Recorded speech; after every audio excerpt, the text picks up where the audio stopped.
ഇന്ന് ഞാനൊരു കുട്ടികളെ പറ്റിക്കുന്ന വീഡിയോ ആണ് ഇടുന്നത്.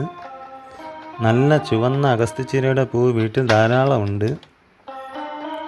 തോരനോ മെഴുക്കുപുരട്ടിയോ ഉണ്ടാക്കി കൊടുത്താൽ മക്കൾ കഴിക്കാറേ ഇല്ല. അഗസ്ത്യപ്പൂവിൻ്റെ മറ്റ് റെസിപ്പികൾ ഉണ്ടെങ്കിൽ ഒന്ന് കമൻറ്റ് ചെയ്ത് തരണേ. അപ്പോൾ നമുക്ക് 3 മുട്ട എടുക്കാം. 10-15 അഗസ്ത്യപ്പൂവ് ചെറുതായി അരിഞ്ഞു വയ്ക്കാം. ഒരു മീഡിയം സൈസ് സവാള ചെറുതായി അരിഞ്ഞെടുക്കാം. ഒരു പച്ചമുളക് ചെറുതായി കട്ട് ചെയ്ത് വെച്ചിട്ടുണ്ട്.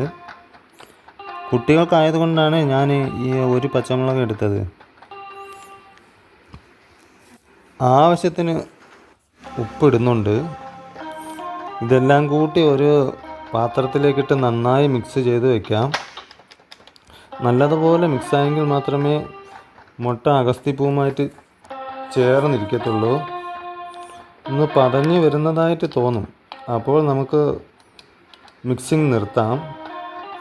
പാൻ ചൂടാക്കി എണ്ണ ഒഴിച്ച് ചുറ്റിച്ച് അതിലേക്ക് ഈ മിക്സ് ഒഴിച്ചു കൊടുക്കാം. ഒത്തിരി വിറ്റാമിൻസും മിനറൽസും ഒക്കെ അടങ്ങിയ ഒരു പൂവാണ് ഈ അഗസ്ത്യപ്പൂവ്. പ്രത്യേകിച്ചും കുട്ടികൾക്കും മുതിർന്നവർക്കും ഒക്കെ കഴിക്കാൻ വളരെ നല്ലതാണ്. ഈ ഡിഷ് കാണാനും നല്ല ഭംഗിയുണ്ട്.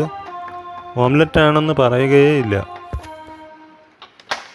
മീഡിയം ഫ്ലെയിമിൽ ഏകദേശം 1 മിനിറ്റ് നമുക്ക് കുക്ക് ചെയ്യാം.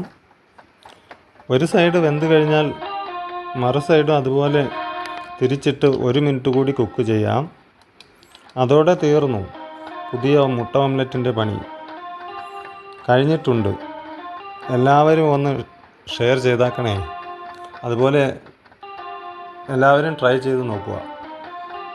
അപ്പോൾ ഇതായിരുന്നു ഇന്നത്തെ വീഡിയോ ഇഷ്ടപ്പെട്ടിട്ടുണ്ടെങ്കിൽ എല്ലാവരും ലൈക്ക് ചെയ്യുക, ഷെയർ ചെയ്യുക, ചാനൽ സബ്സ്ക്രൈബ് ചെയ്യുക. അപ്പോൾ പുതിയൊരു വീഡിയോയുമായി വീണ്ടും കാണുന്നത് വരെ നന്ദി.